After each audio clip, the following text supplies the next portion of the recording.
Ya, ahora sí estamos grabando. Ya. Entonces, habíamos quedado precisamente ayer en esta parte, ¿no? Evolución de la infraestructura de tecnologías de información. Básicamente, no sé si saben un poquito de la historia de esto, pero, por ejemplo, si nos entramos a YouTube,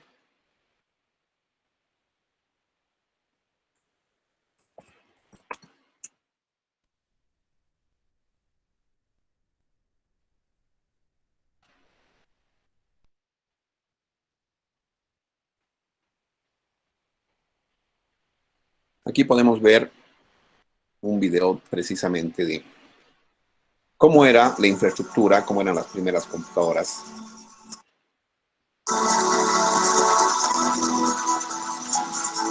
Eran cuartos gigantescos llenos de un montón de aparatos.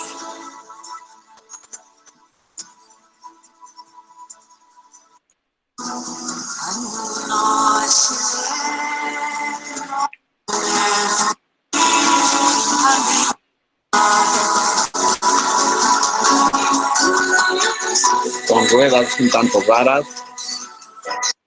No se ve. ¿Ahora? Sí, se ve. ¿Ahora sí se ve?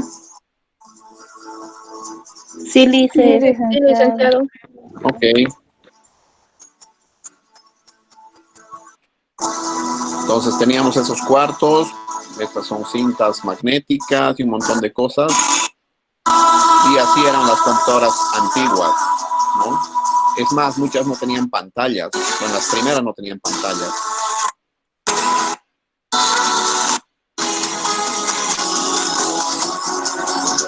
Vamos a ver alguna.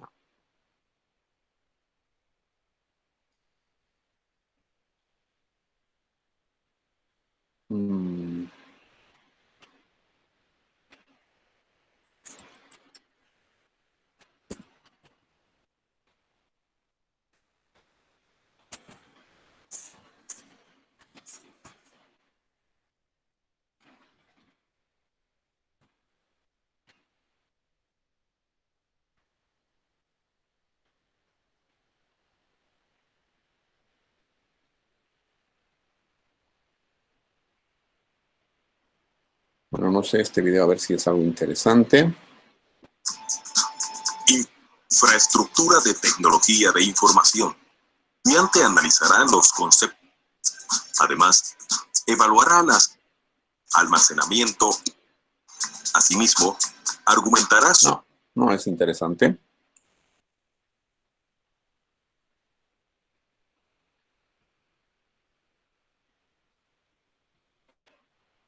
Años 40. Una década marcada por las exigencias de la guerra. Desde el ordenador al motor de reacción y al maniquí para pruebas de choque. Hizo posible dar la vuelta al mundo en un solo día. Y todo sucedió porque un niño pequeño tuvo un sueño muy grande.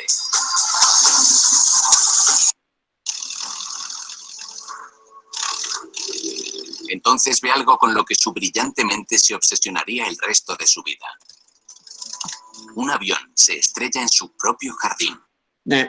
No es precisamente la tecnología que queremos. Ya, no creo que haya algo exactamente como estamos buscando, entonces volveremos a esto. Ya, vamos a ver de que desde que se ha creado la primera computadora, incluso hasta la actualidad, tenemos algo así como las que se llaman mainframes o minicomputadoras, que son así. Este es el estilo de computadoras que utilizaba Bart. ¿Se acuerdan del ejemplo de Bart? Entonces, era una computadora gigantesca, ¿sí? Que permitía que muchas terminales estén conectadas a ella.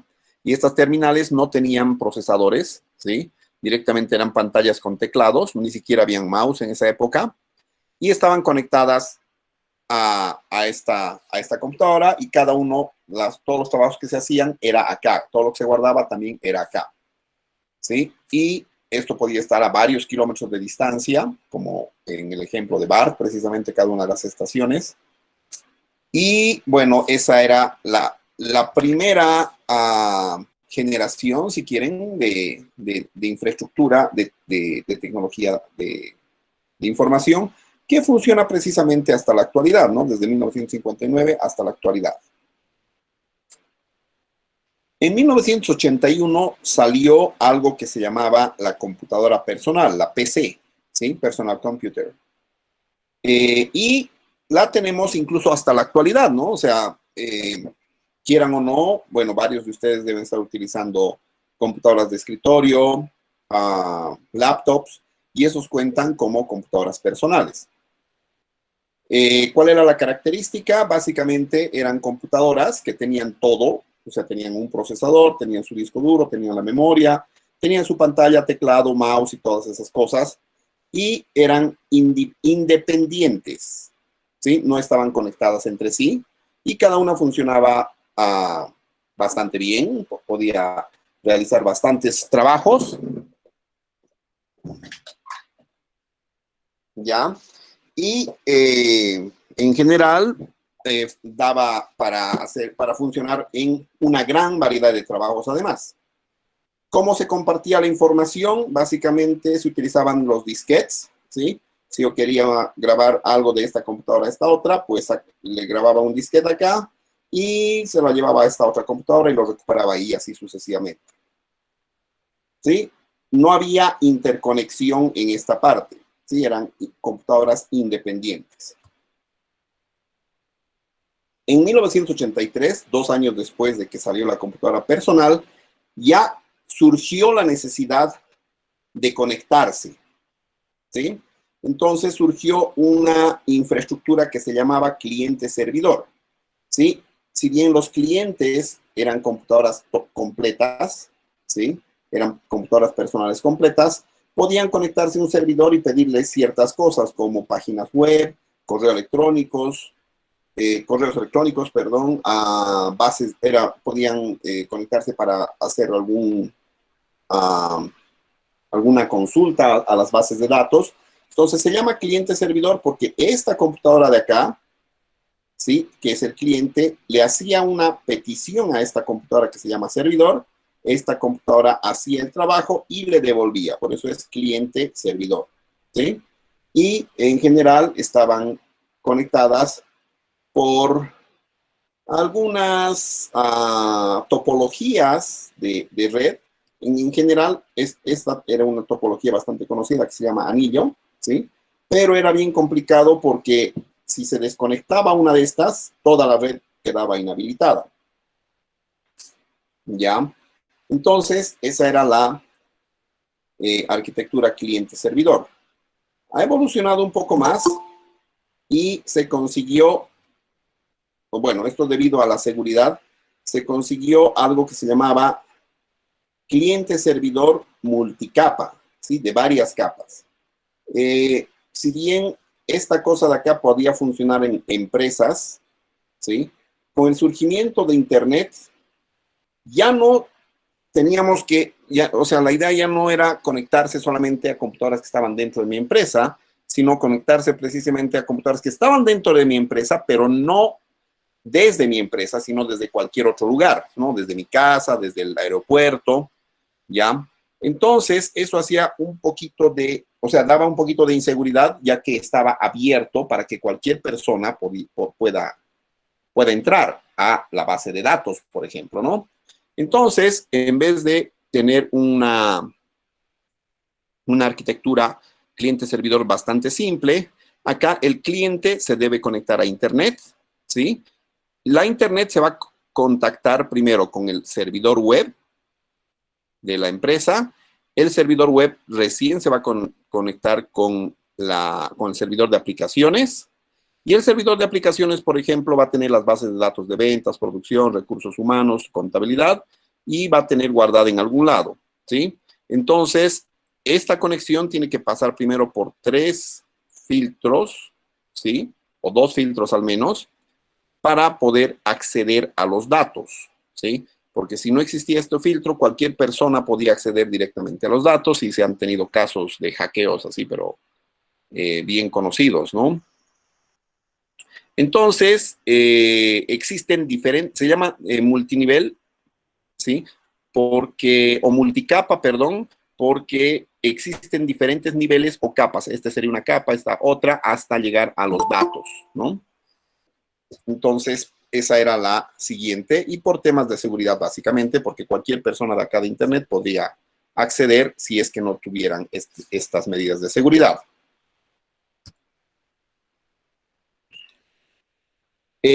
Si bien esto hizo que las empresas también fueran creciendo, ¿sí? Y básicamente lo que se tenía era la computación empresarial, ¿sí? Que se tiene desde el 92 hasta la actualidad, que básicamente acá tenemos algunas oficinas, cada una con sus clientes, sus computadores, con sus computadoritas.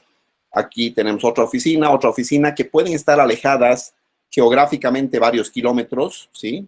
O muchos miles de kilómetros tal vez, ¿sí? Pero todas son oficinas, todas estas son redes de una sola oficina, que al final se pueden conectar, ¿sí?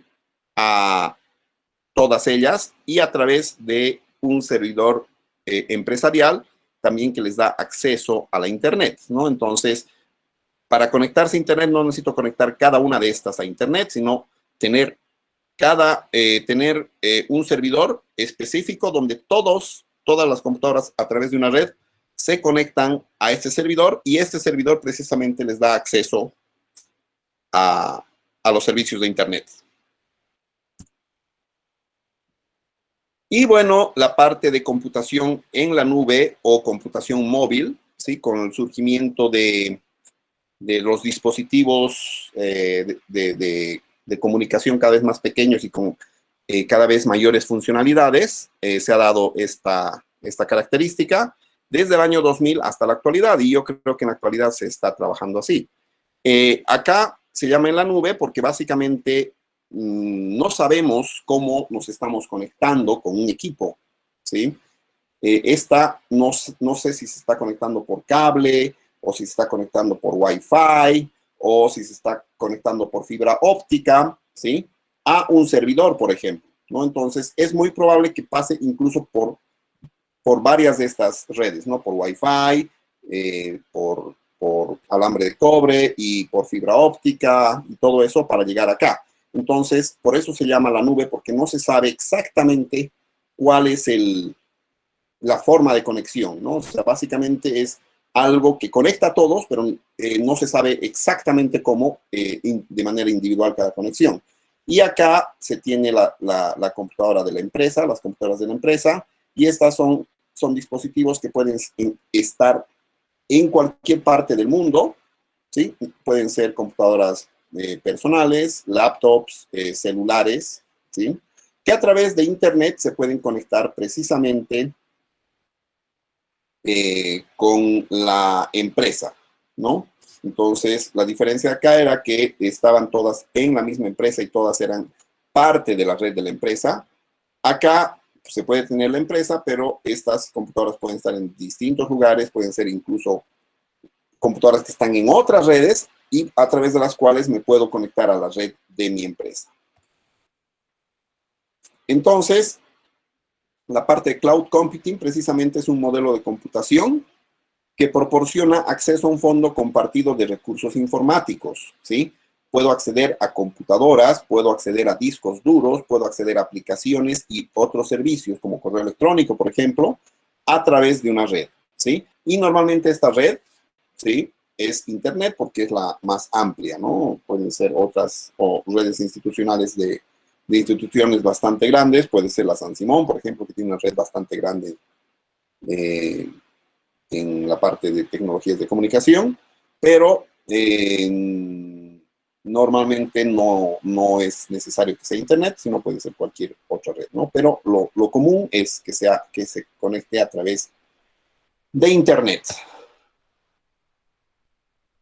¿Se ha entendido un poquito acá la evolución? O sea, teníamos antes computadoras, una sola computadora que la utilizaban muchas personas.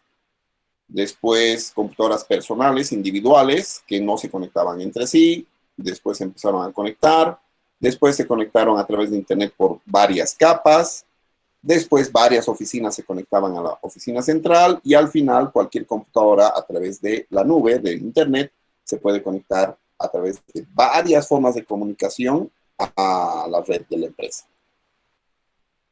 ¿Consultas hasta acá?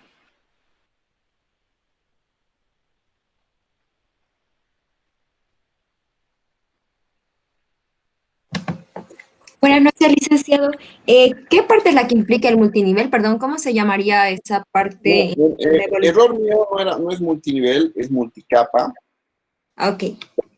Lo que hace es de que sean varios niveles, eso era lo que quería decir, me he confundido, pero es multicapa, son varias capas, y cada capa básicamente es un nivel que le genera un poco de seguridad adicional para que no cualquier persona pueda entrar. Entonces, esta persona que está autorizada se conecta a través de Internet con mi servidor, ¿sí? No se conecta directamente con mis datos o con mi base de datos, ¿no?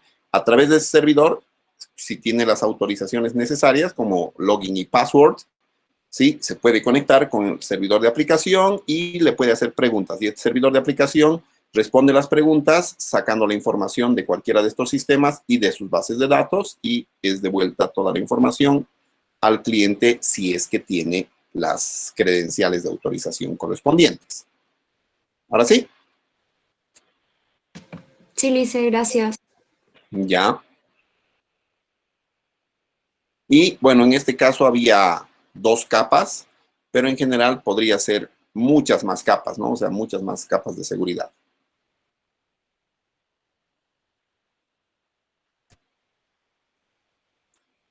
Ya, no hay más consultas, entonces vamos a ver qué cosas han hecho y debido a qué se ha generado esta evolución tan rápida, ¿no? O sea, la parte de tecnología de información ha crecido de manera exponencial y debe ser una de las cosas que más ha afectado a la forma de trabajar en la actualidad, bueno, desde que han aparecido las computadoras y que ha cambiado la forma de esto.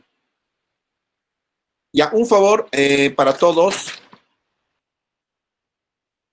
El viernes, si bien tengo clases con ustedes a las 8:15, un rato antes, como a las 7 tengo una presentación, tal vez les interesa. A los que les interesa, les puedo poner el enlace, ¿sí? Voy a tener una conferencia con el señor Samuel Doria Medina, ya, no es nada político, vamos a hablar de emprendimientos, vamos a hablar de ese tipo de cosas y también entra esta parte de tecnologías de información. Que básicamente tiene que ser necesario, es necesario utilizar en la actualidad, ¿no? O sea, y sobre todo trabajar con emprendimientos que sean de base tecnológica. Entonces, les voy a compartir ahorita mismo el enlace, un segundito.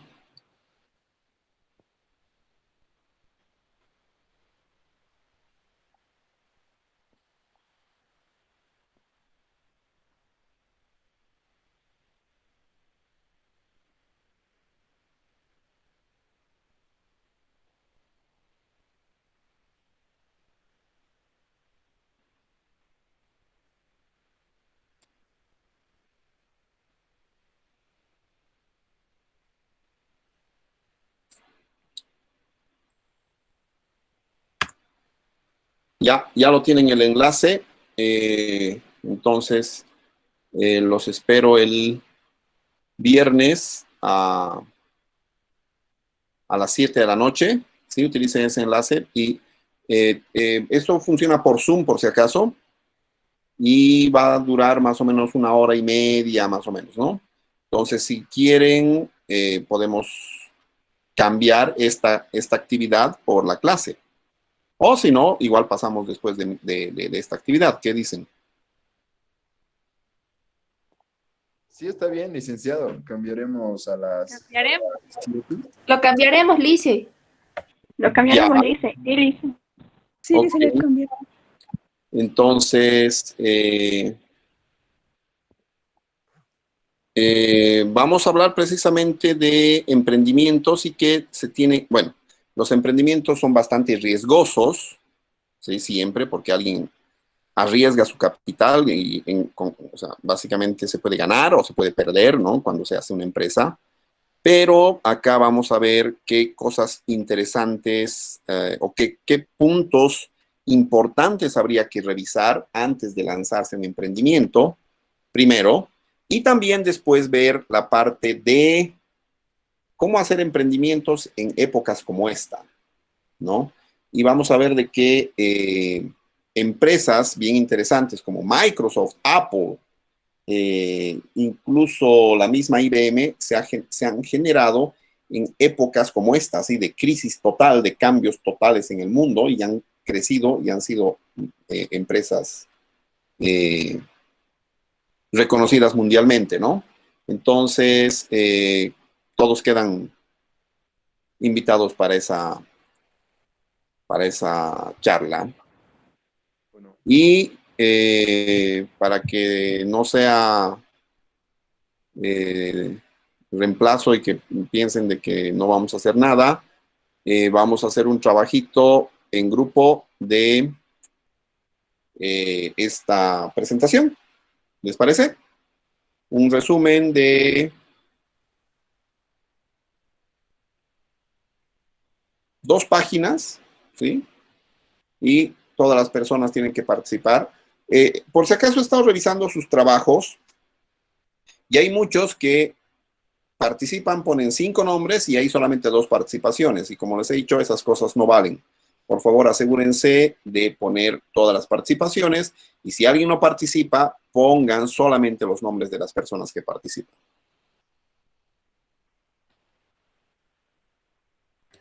Dicen, ¿y ese trabajo en qué va a consistir? ¿Como un resumen o puntos importantes? Sí. Resumen, o sea, básicamente puntos importantes de que son necesarios para ver cuándo lanzarse al emprendimiento, o sea, qué cosas considerar antes de lanzarse, y después ver sobre tecnologías de información, qué cosas sería interesante trabajar, ¿no?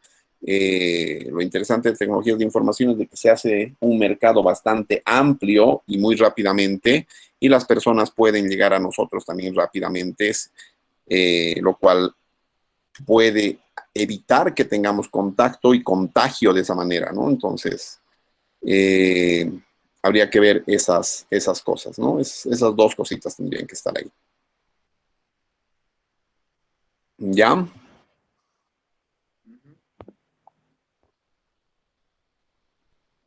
Ya, entonces, continuando. Ya, vamos a continuar con los conductores tecnológicos de la evolución de infraestructura, ¿sí? Entonces,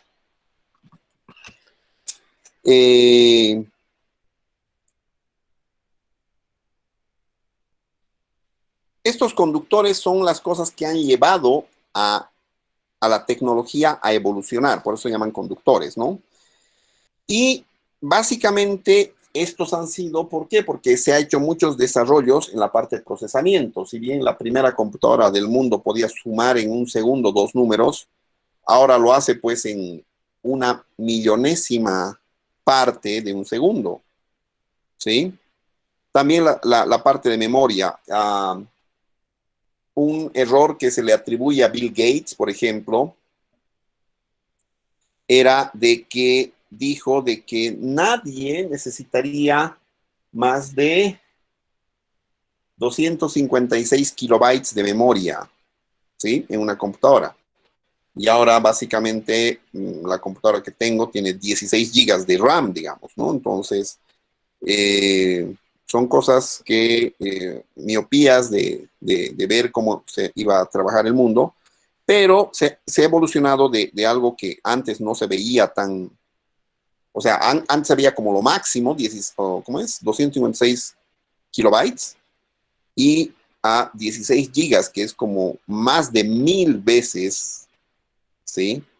Es mucho más de 1000 veces la capacidad que se pensaba que se tenía. También los dispositivos de almacenamiento No sé si conocen los disquetes, los floppy disks. ¿Sí, no? ¿Conocen? Sí, dice. Sí. Ya, estos son los floppy. Estos de acá, ¿no? Esto, el más grande, ¿sí? Almacenaba 1.44 megas. Uno casi y medio megas, ¿no? O sea, casi 1,5 megas. 1.44 megas. En la actualidad, ¿ustedes trabajan con disquetes? No, No, ¿Con qué No. trabajan? No. Pendrives, ¿Cuánto tiene tu pendrive de 32 almacenamiento? gigas. 32 gigas. Eso significa, ¿saben cuánto es un giga? 1000 megas. 1000 1024. megas. 1000 megas. O sea, para redondear, 1000 megas. ¿Sí? Básicamente es como si sus pendrives utilizarían 16,000 16,000 de estos bichos, ¿sí? Y aquí de verdad yo guardaba juegos, varios juegos. Y bueno, fue creciendo y luego en varios de estos se guardaba un juego, pero en general ahora esto ya no satisface, digamos, el guardar un juego. Eh, ¿Qué juegos están jugando últimamente electrónicos? ¿Videojuegos? Dota, Free Dota, Fire. Free Fire, no, Dota, digamos. ¿Cuánto necesitas para instalar Dota? LOL. 8 gigas, creo. 8 gigas. ¿Sí? 20 gigas es lisa. Ya, 20 gigas. Entonces necesitaban 20,000 de estas cosas para almacenar su juego, Dota.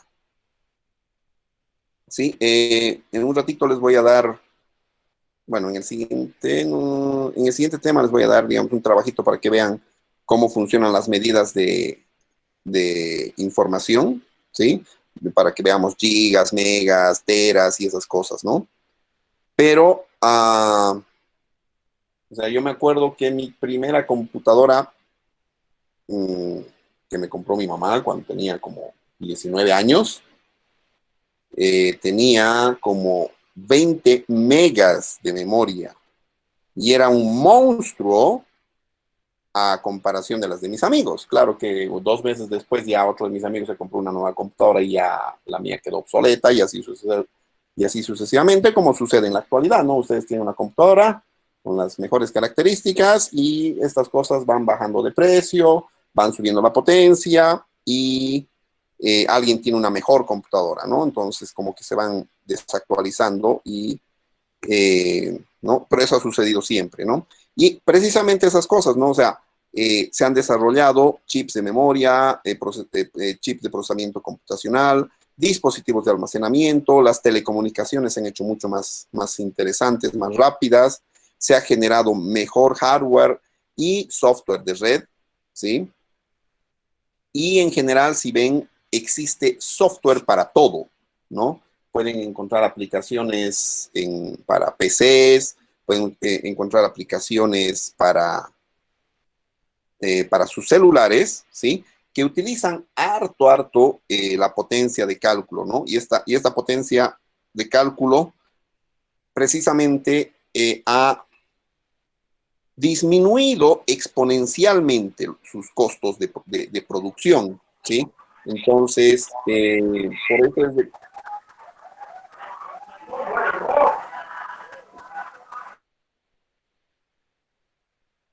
por eso es de que no sé, los procesadores cada vez más, o sea, poderosos, tienden a bajar de precio porque constantemente hay nuevos procesadores que son mucho más poderosos que esos, ¿no? Entonces, de manera exponencial han reducido los costos y vamos a ver precisamente estas características de memoria, red, procesamiento, cómo se ha ido evolucionando. Hay una ley que se llama la ley de Moore o de poder de microprocesamiento, que indica que el número de componentes de un chip con los costes de fabricación más pequeños por componente, ¿sí?, se duplica cada 2 años. ¿Saben lo que es un transistor ustedes?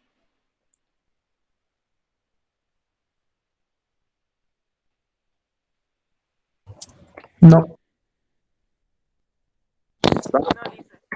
Les voy a mostrar unas imágenes de transistores. Han debido ver en las radios, en las teles antiguas, estos aparatitos, y venden también todavía en las tiendas electrónicas. Estos son transistores. Debe ser un poquito más, tal vez del tamaño de una moneda de un boliviano, ¿sí? Y esto obviamente es mucho más chiquito, ¿no? Todo este largo es del tamaño de una moneda de un boliviano, ¿sí? Pero esto es bastante más pequeñito y, bueno, estas son las cosas largas que son sus conexiones, ¿sí? Si se fijan, esos son los transistores, ¿ya? Estas cosas se han hecho bastante populares con las radios de transistores. ¿Han escuchado alguna vez de las radios de transistores?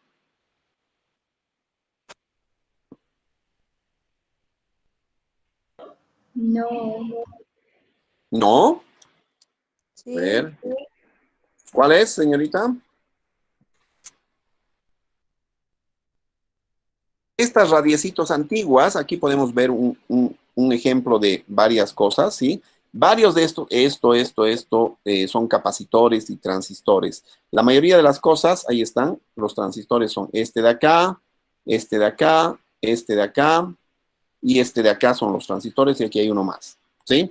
Y este es un radiecito que tenía 1, 2, 3, 4, 5 transistores, ¿sí? Entonces, las radios antiguas funcionaban bien, y lo interesante de los transistores es que disminuyeron el tamaño de las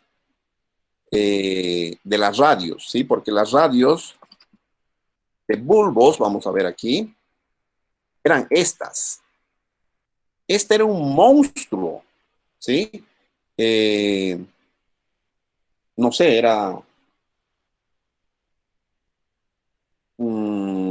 no sé si alguien tiene de sus abuelitos, algo así, estas radios que a veces las tienen, pero eran radios muy grandes. O sea, esta es una mesa y está encima de la mesa. O sea, debe ser como 40, no sé, unos 50 centímetros de alto por unos 30 o 40 de ancho, ¿sí? Eran bastante grandes, ¿ya? Me acuerdo que mi abuelita tenía una de estas, ¿sí? Solamente tenían 2 botones, ¿ya? Y se veía bien interesante en esa época, pero estas fueron reemplazadas, por ejemplo, por estas radios de transistores que eran mucho más chiquitas y eran mucho más potentes. Se pueden ver algunas personas que todavía van a algunos partidos de fútbol, bueno, ya no van, pero cuando habían partidos de fútbol, con estas radiecitos para escuchar a los comentaristas, ¿no? Nosotros creo que ya utilizamos cosas como celulares, ¿sí? Pero estas eran bastante más baratas, no consumen datos, por ejemplo, ¿no? Entonces solamente pilas y energía es lo que utilizaban, ¿no? Entonces, acá tenemos que existen 5 transistores en una radio, ¿ya? Pero resulta que con el desarrollo de la nanotecnología, ¿sí? Los transistores, básicamente, la nanotecnología, perdón, ha hecho que los transistores puedan ser puestos en un chip de microcomputadora, un microchip, ¿sí? Este es su CPU, como hemos visto, ¿sí? Es un microchip, ¿sí? Y dentro de este microchip no hay 5 transistores. ¿Cuántos transistores creen que hay acá adentro?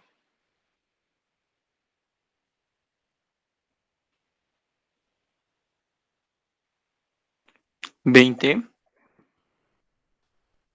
Un poquito más.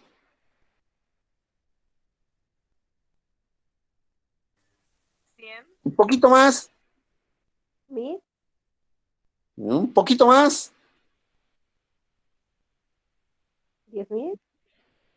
Y ya, un favor. Millones. Y les he dicho que los transistores que les he mostrado eran del tamaño de una moneda, bueno, de la longitud de una moneda de un boliviano. ¿Sí? Este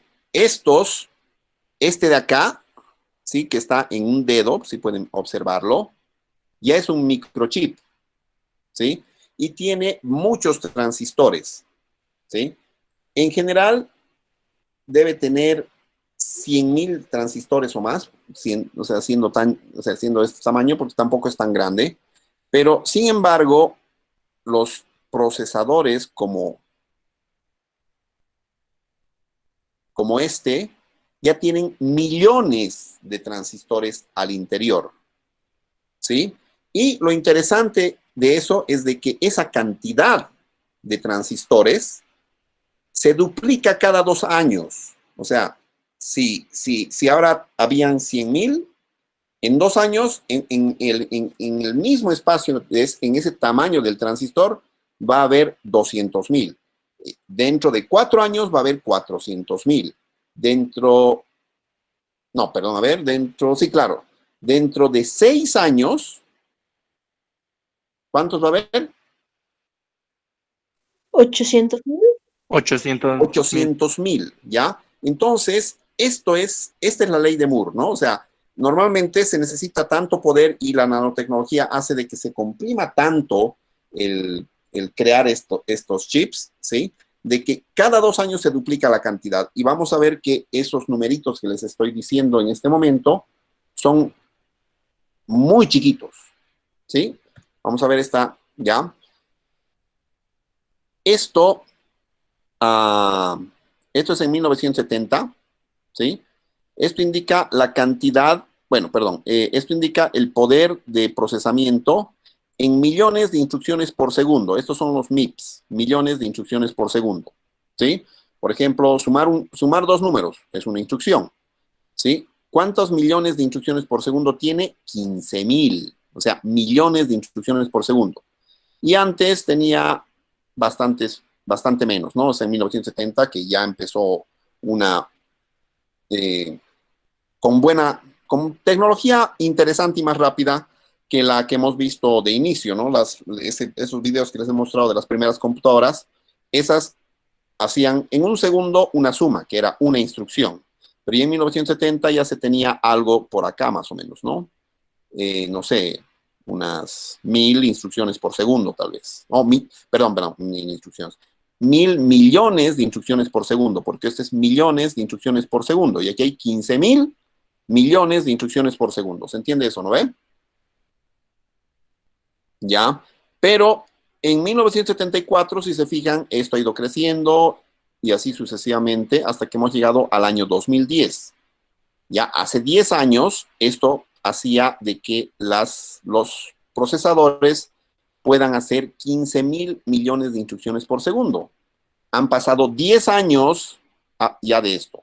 ¿Se imaginan cuántas instrucciones por segundo ya hacen las computadoras actuales, los procesadores actuales? ¿Ya? Y acá está la cantidad de transistores que se tenía, ¿sí? Acá en 1970, más o menos por acá, ¿sí? Por acá.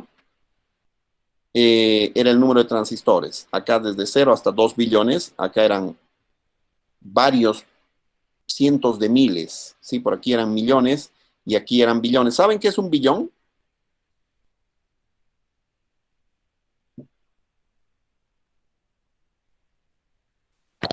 Mil millones. ¿Aló? 10 millones. 1.000 ¿Un millones. billón con 10 millones? No. 1.000 millones. 1.000 millones. Ya. Tienen razón si estuvieran en Estados Unidos. Los gringos son bien exagerados y, digamos, ¿cuánto es 1 millón, saben? Básicamente 1 millón es 1.000 veces 1.000. ¿Sí?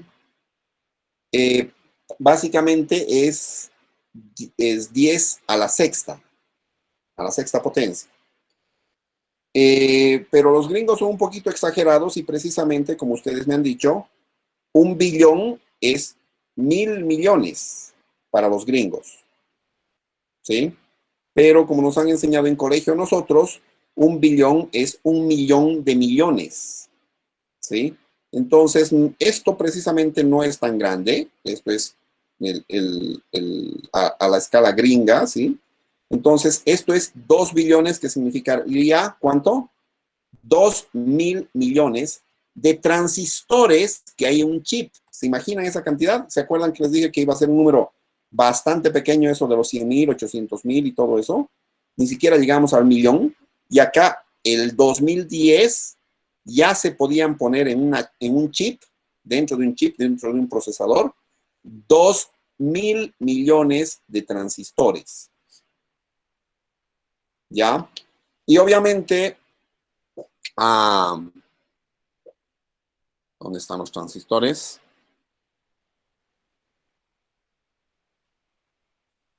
Estos transistores, si se los compran, son baratos, deben valer 1 peso, 2 pesos, ¿sí? Pero si se compra una computadora que tiene 2.000 millones de transistores, no les cuesta 2.000 millones de bolivianos, ¿no ven? ¿Por qué? Porque la cantidad de dinero que se necesita para producir los transistores con nanotecnología, es decir, básicamente estos transistores los pueden ver solamente con microscopio, ¿sí?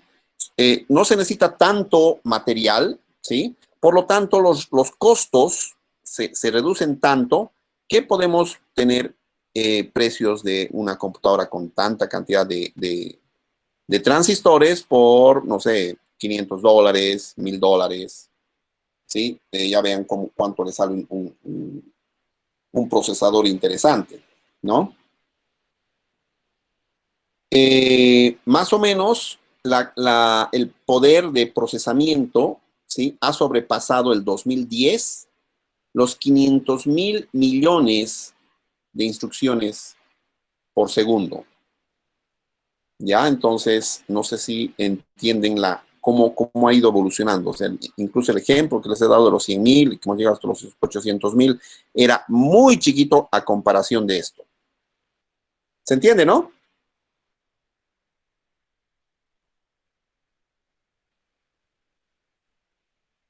Sí, Licen. Ok, muchas gracias. Sí, dice. Entonces, esta es la ley de Moore, o también se llama de poder de microprocesamiento, ¿ya? Y básicamente dice que cada 2 años se duplica esta cantidad de componentes, ¿ya? Y ahora vamos a ver este otro grafiquito que nos dice cuánto bueno, era lo que le estaba diciendo, ¿no? Cómo ha caído el costo de los chips, ¿sí? Acá están, esto es la caída de los costos, ¿no? Acá tenemos los años, en 1965, ¿sí? Más o menos un transistor, ¿sí? De esos que les he mostrado, valía como $5, la mitad, ¿no? O sea, está más o menos a la mitad de acá, si vemos, ¿sí? Pero en el 2014, ¿sí? Acá, cuesta menos de una millonésima parte, ¿sí? Entonces, 1 millón de transistores nos cuesta menos, o sea, 1 millón de transistores nos puede costar $1, ¿sí? Y eso incluso ha bajado más, porque una millonésima está acá, y acá es una 10 millonésima parte del costo de $1, ¿no? O sea, esto es $10, $1, o sea, esto es un décimo de dólar, que es básicamente 10 centavos, esto es 1 centavo, esto es 1 milésimo de dólar, un 10 milésimo de dólar, un 100 milésimo de dólar, y aquí es un millonésimo de dólar, ¿sí? Entonces, precisamente con la nanotecnología se ha hecho que los componentes sean cada vez más chiquitos, mucho más chiquitos, microscópicos, por lo tanto, valen muy, muy, muy, muy poco cada vez, ¿sí? Entonces, estos son los costos. ¿Se entiende el grafiquito? Desde 1965 hasta el 2014 han caído bastante. Incluso en la actualidad deben estar por debajo de esto, ¿no? En 2020. ¿Se entiende, no ve? Sí, dice. Ok, consultas hasta acá.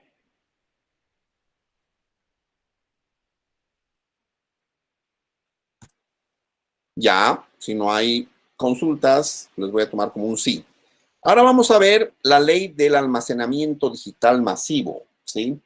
Esta parte también, desde que les digo, o sea, incluso cuando yo estaba trabajando con esos disquetes que les había mostrado, ¿sí?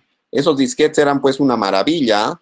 Bueno, no era una maravilla, era una basura, pero había otros disquetes que eran mejores que han sido reemplazados. A ver, veremos. Ya, estos disquetes o sea, usaban una vez, dos veces y se iban al diablo, ¿sí? O sea, parecían más seguros y todo. Acá hay unos disquetes, ya. Estos también he usado, que eran más grandes que estos en tamaño, pero no en capacidad, ¿sí? Estos de acá podían almacenar 1.2 megas. Estos son muy grandes, esto ya no los he visto ni los he utilizado en vivo, o sea, solamente los conozco con foto, ¿sí? Es igual que acá, ¿no? Los que conocen ustedes son estos, yo he utilizado estos, pero estos ya ni los he visto. Estos duraban más, ¿sí? Estos de acá o estos de acá duraban más que estos en el tiempo, ¿sí? Pero incluso se guardaba información en cassettes de música. No sé si conocen los cassettes ustedes, donde se guardaba música. Sí, Lice. Sí, Pocas cintas, ¿no? Cintas de cassettes antiguas para música. A ver, vamos a ver imágenes. Sí, estas cositas, ¿sí? Por ejemplo, aquí dice hits de los 80. En los 80 se utilizaba bastante esto.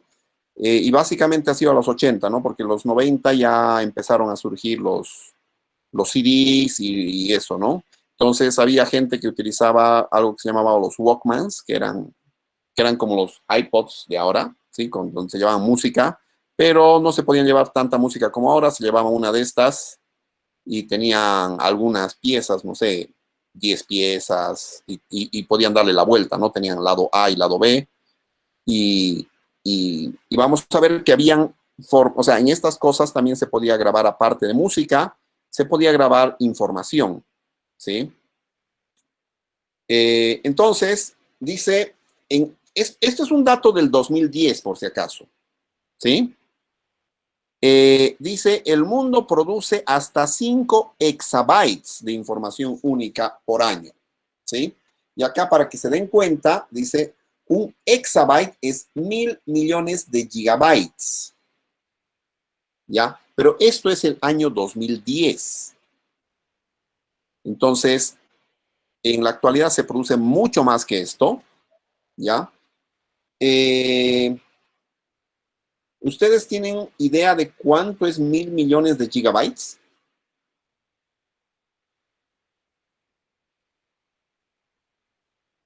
¿Cuánto es un giga? Un tera, dice. No. 1.000 gigas es un tera, por si acaso. 1000 megas. 1.000 megas. No, correcto. Un giga es 1.000 megas. Pero ¿saben cuánto es un mega, por ejemplo? 1000 kilobytes. Sí. ¿Gigabytes? ¿Y sabes cuánto es un kilobyte? 1000 bytes. 1024 exactamente, pero sí. Pero ¿y cuánto es un byte?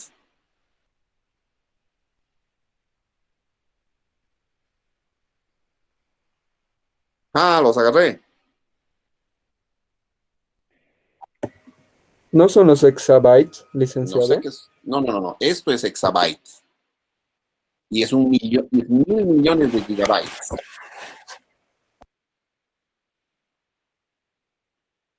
Habíamos quedado en que un kilobyte son 1024 bytes. ¿Pero qué es un byte? ¿Alguna idea?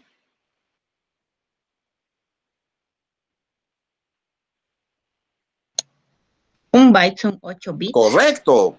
¿Qué es un bit?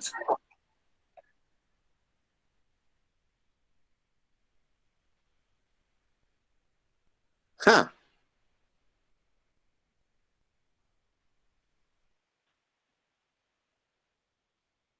¿Ya no hay respuestas? ¿Qué es un bit? ¿Es un dígito binario? Y hay que es un dígito binario.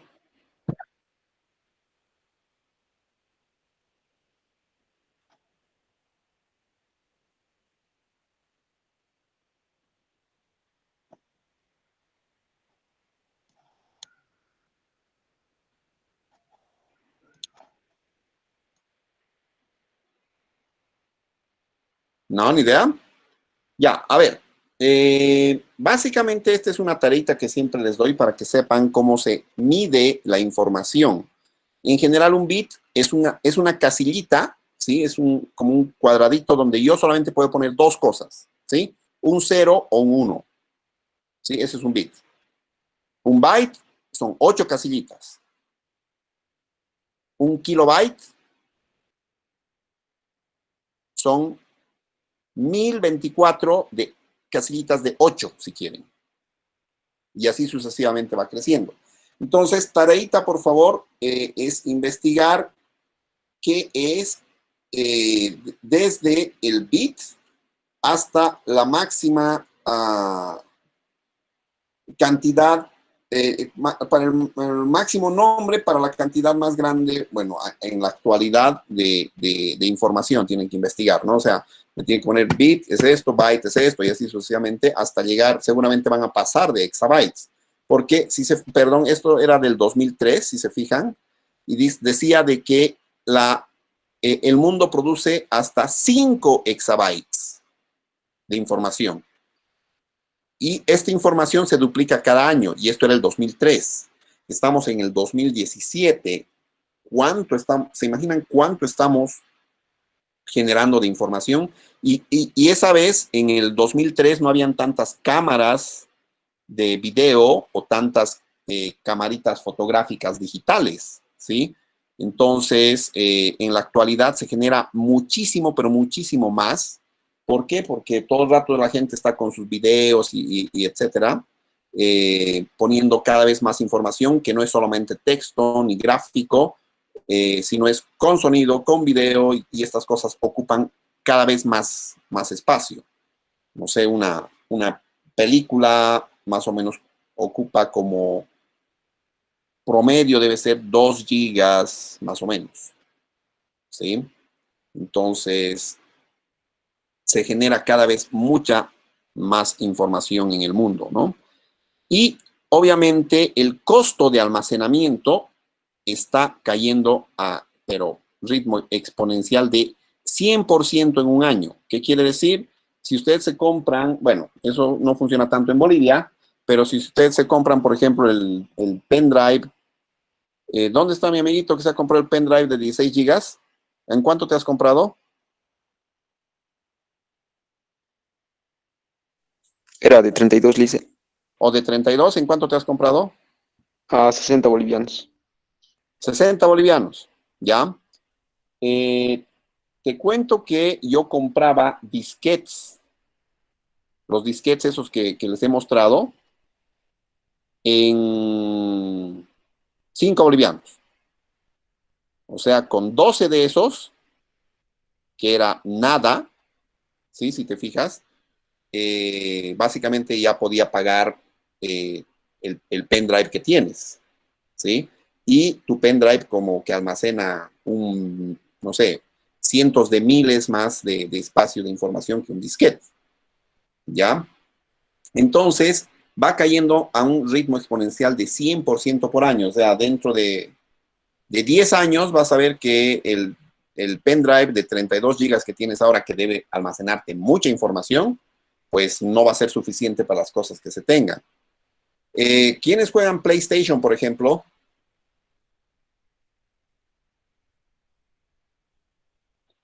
Yo Yo le hice. ¿Qué juegan? PES, FIFA. FIFA. Ah, perfecto. ¿De qué tamaño es, sabes, el juego cuando se instala? De 17 gigas. El 17 FIFA. gigas, ¿sí? Entonces, ya sabemos cuánto es un giga, ¿no ven? ¿Ya? Pero, Hay otro juego de 94, Lice. ¿cuál? GTA V. GTA V, hay más grandes todavía, no sé si han escuchado de Red Dead Redemption 2. Sí, lice. ¿Sí? Ese es más grande, supera los 100 gigas, ¿sí? Pero, o sea, cada vez estas cosas, precisamente por el video y por el sonido y por los detalles que le ponen los programadores, se necesita cada vez más espacio y cada vez los juegos ocupan más espacio. Como les digo, yo podía guardar cuando estaba en colegio y cuando estaba en la universidad algunos juegos, ¿sí? En un disquete. Y ese era uno, o sea, 1.44 megas, 1,5 megas, digamos. Ahora se necesita como 100 millones de veces eso para almacenar el Red Dead Redemption, digamos, ¿no? Entonces, y no les cobran esa cantidad. ¿Por qué? Porque precisamente la tecnología también ha hecho de que los costos y la optimización haga de que se almacenen más cosas dentro de espacios más chiquitos y por los cuales se cobra mucho menos, ¿no? Entonces cae mucho cada año, ¿no? Entonces vamos a ver con este grafiquito, les explico cómo va la cosa y después terminamos la clase porque nos toca la ley de Metcalfe y pues no vamos a terminar de explicarla en esta clase. Ya. Básicamente, esto dice el costo de almacenamiento de datos cae exponencialmente desde 1950 hasta el 2010, ¿sí?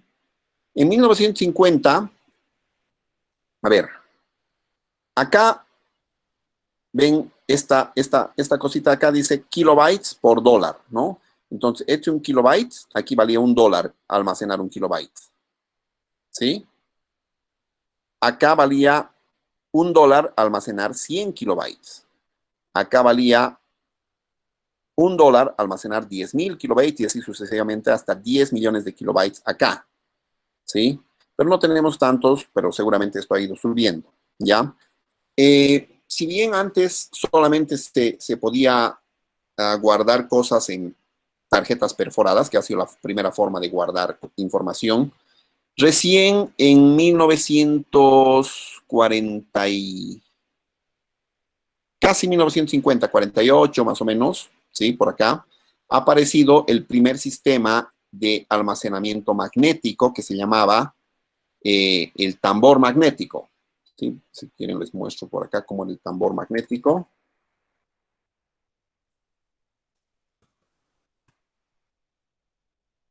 Este era un tambor magnético, ¿sí? Era gigantesco.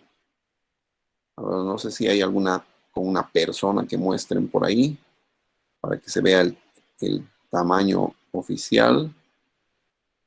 A ver, este tal vez. No se ve bien el tambor magnético. Aquí está. Bueno, se ve mejor en la anterior. Ya, estas son las personas. Este es un tambor magnético. ¿Sí? Entonces es bastante grande, ¿no?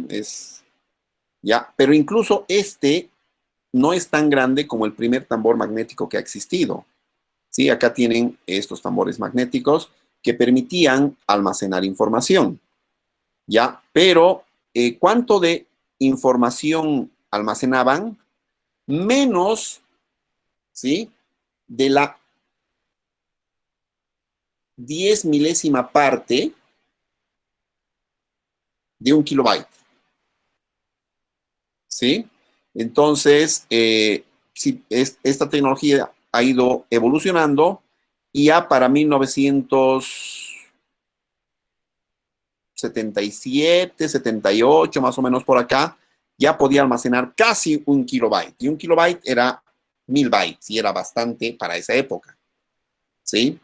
Y bueno, acá ha surgido el disco que rotaba, o sea, los discos, ¿no?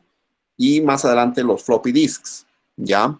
Entonces, si se fijan, ha ido subiendo y ya en el 2010, ¿sí?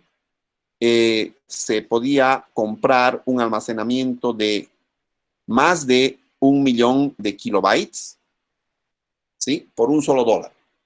Y en la actualidad, por 60 pesos se pueden comprar 32 gigas, que eso está 3 veces más que esto, digamos. ¿no? Y seguramente ese precio es inflado incluso porque aquí nos venden y nos tienen que cobrar el proceso de importación o de traer de otro lado, ¿sí? Entonces, la capacidad de almacenamiento ha ido, pero incrementándose, pero de manera bestial, ¿sí? Desde el primer dispositivo de almacenamiento magnético de acá, que es en 1955 más o menos, ¿sí? El costo de almacenar 1 kilobyte de datos ha caído tanto, ¿sí? Doblando el monto de almacenamiento, ¿sí? Por cada dólar que se gastaba cada 15 meses, ¿sí? Entonces, cada 15 meses, técnicamente utilizando esta regla, dentro de 15 meses después de que, no me acuerdo quién es la persona que se ha comprado el de 32 gigas, en 60 pesos va a poderse comprar un pendrive de 64. Por la misma cantidad de dinero, básicamente, ¿no? Entonces, esto nos muestra cómo los costos de almacenamiento han caído, ¿sí? ¿Consultas hasta aquí?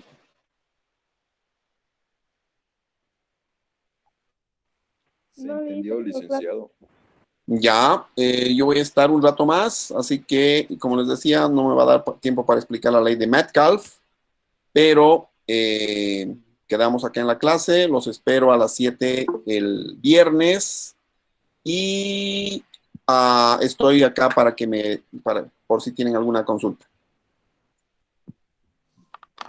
Hasta el viernes, licenciado. Hasta el viernes. ¿Hasta cuándo, ¿Perdón? La tarea que dio de investigación, ¿para cuándo es? Siempre es para la siguiente clase, la de las medidas de información, ¿no ven? Sí. Sí. Sí, para la siguiente clase. Ya, gracias. Lice, una consultita. Sí. Las dos tareas son en los grupos de 4 o 5 personas que tenemos, ¿verdad? Sí. Ya. Muchas gracias, Lice. Ya, de nada, chao, chao. Lice, en una consulta, Sí, dígame. dijo que lo de la conferencia era hacer un resumen de 2 hojas, ¿verdad? Sí. ¿Es por persona o 2 hojas lo grupal? Grupal. Ya, está bien, gracias, Lice. Listo, de nada. Lice, buenas noches. Buenas noches. Su presentación del tema 4 sale como privada. Puedo ver la presentación 1, 2 y 3, pero no la 4. Qué raro, yo no he modificado nada. Bueno. Lo voy a revisar y a ver qué pasa. Ya, gracias. Ok. Hasta luego, Lice, buenas noches. Chao, chao, buenas noches.